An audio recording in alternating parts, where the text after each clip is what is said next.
ভোলানাথ চাইছেন না যে ওনার লীলায় আমরা বাধা হয়ে দাঁড়াই। কিন্তু উনি অসুস্থ, বালক রূপে শক্তিহীন হয়ে আছেন। আর এইরকম অবস্থায় এত জ্বরে শিবের শক্তি তাকে একা কি করে ছাড়তে পারে? দেবী, আপনিই তো বলেছিলেন যে মহাদেবের উদ্দেশ্যের ওপর আপনার পূর্ণ বিশ্বাস আছে, ওনার সব পরিকল্পনার সঙ্গে আছেন। তাই দয়া করে কোনো সন্দেহকেই আপনার মনে বাসা বাঁধতে দেবেন না। আপনার বিশ্বাস অটুট রাখুন।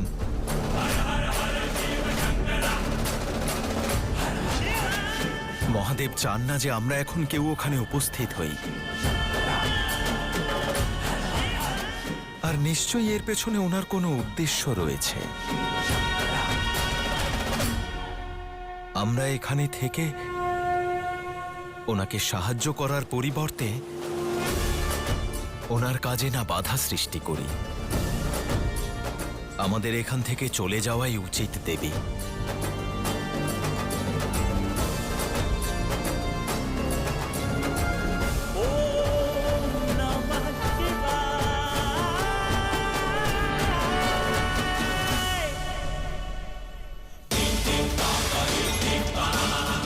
অবশেষে মহাদেবও জরাসুরের পাশে বন্দী হয়েছেন। আমাদের এই চাল মহাদেবকেও কালের সম্মুখে ঠেলে দিয়েছে। এবার উনি এই জ্বরের 5টি স্তরেরই কষ্ট সহ্য করবেন, কষ্ট সহ্য করবেন, কষ্ট সহ্য করবেন।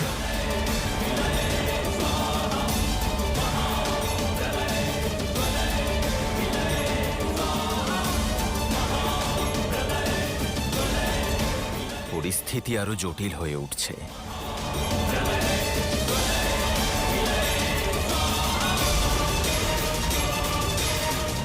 এই জ্বর আরো ছড়িয়ে পড়ছে। সৃষ্টিতে সংকট বেড়েই চলেছে। আমরা কি করব নারায়ণ? সংসারের সংকট দূর করব কি করে? যতক্ষণ না মহাদেবের কোনো সংকেত আসছে,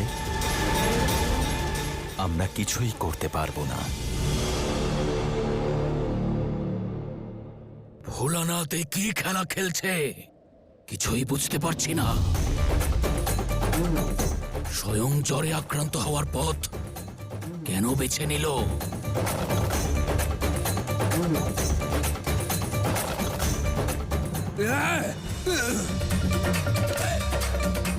এই জরাসুর এত কষ্ট পাচ্ছে কেন?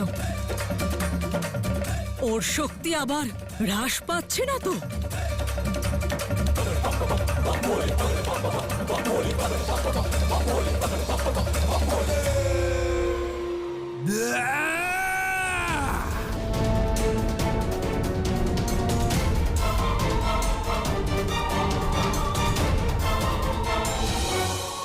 কে তুমি?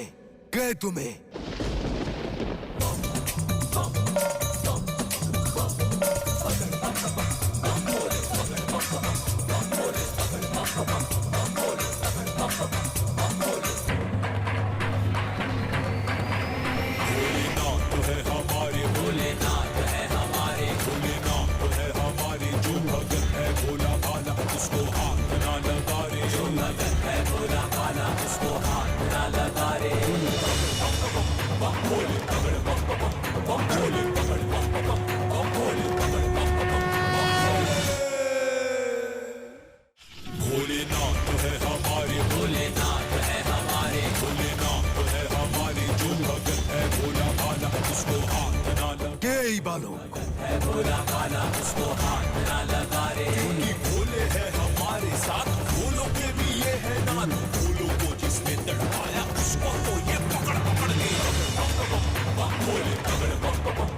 আমি ভোলা, আর আপনি? যখন আমার জ্বর তোমার আর তোমার এই মায়া বিনাশ করবে, তখন বুঝতে পারবে যে জরাসুর কে।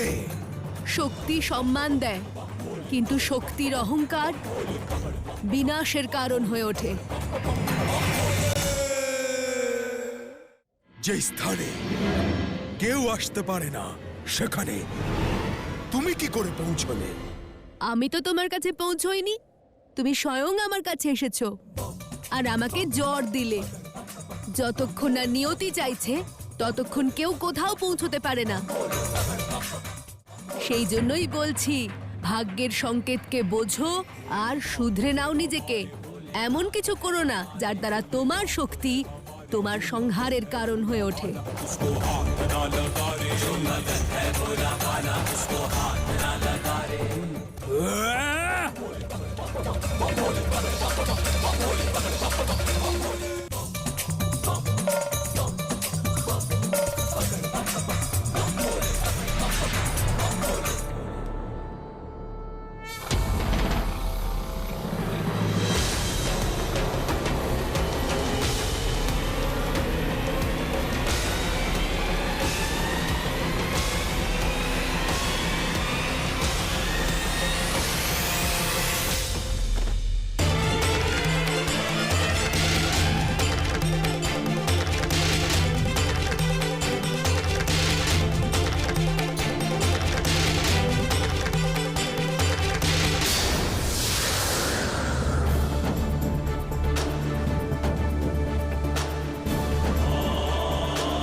পৃথিবী থেকে সংক্রমণের প্রকোপ কমে যাচ্ছে।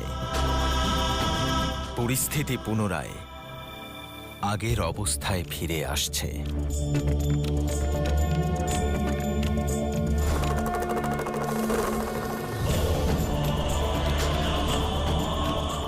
হ্যাঁ মাতা, ওই দেখুন, আমাদের গ্রামের ভিতরে যাওয়া থেকে আটকানো কবচ এখন লুপ্ত হয়ে গেছে। তাহলে এটাই কি মহাদেবের সংকেত? হ্যাঁ, আমাদের সবার অপেক্ষার অবসান হয়েছে।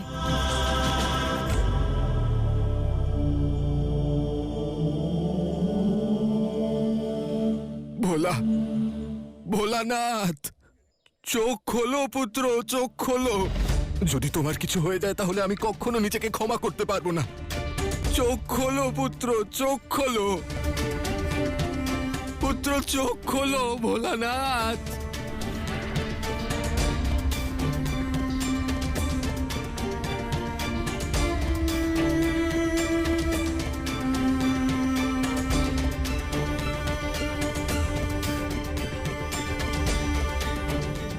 চোখ খোলো। শিব,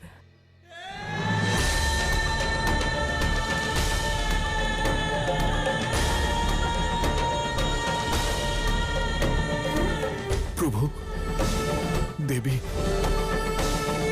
আমার কারণেই ভোলানাথের জ্বর হয়েছে। আমি বুঝতে পারছি না আমি কিভাবে আপনার থেকে ক্ষমা চাইব, কিভাবে প্রায়শ্চিত্ত করব আমি। সর্বপ্রথমে আমার পিতার বাল্যরূপের কাছ থেকে সরে দাঁড়াও। তুমি ওনার প্রতিবিম্বের নিকটে থাকারও যোগ্য নও।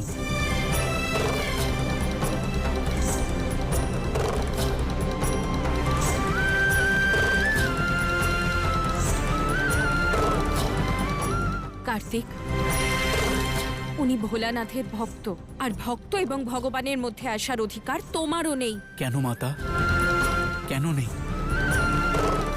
যখন ভক্তের জেদ ভগবানের প্রাণ সংকটে ফেলতে পারে, তখন কেন আমার কিছু বলার অধিকার নেই? ভক্তেরও কিছু দায়িত্ব থাকা উচিত, কর্তব্য থাকা উচিত।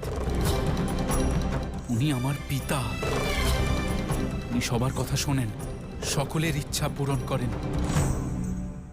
কিন্তু তার অর্থ এই নয় যে তাঁর করুণার অনুচিত সুবিধা নেওয়া হবে। আপনার পুত্রের প্রয়োজন ছিল, আপনি তা পেয়েছেন, কিন্তু সেই পুত্রকে রক্ষা করার দায়িত্ব পালন করতে পারেননি আপনি। আপনি ব্যর্থ হয়েছেন, ব্যর্থ।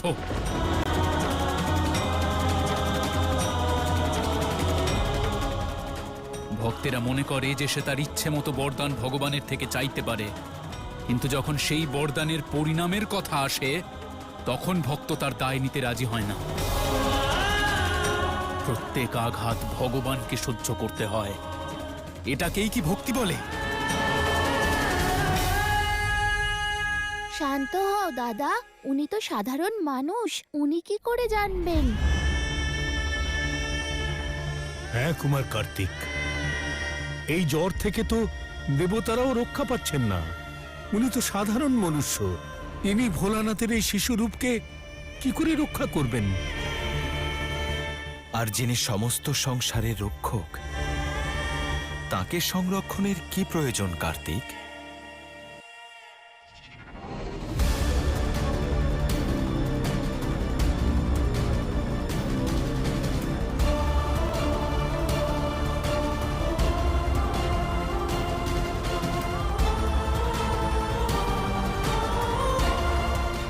আপনার কথা ঠিক নারায়ণ, কিন্তু এই সময় পরিস্থিতি অন্য কথা বলছে। আমি শিবের এই অবস্থা দেখতে পারছি না।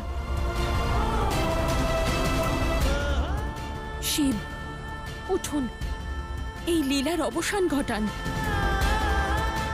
আপনার বাস্তব রূপে আসুন, এই জ্বরের অবসান ঘটান শিব। উঠুন, উঠুন শিব।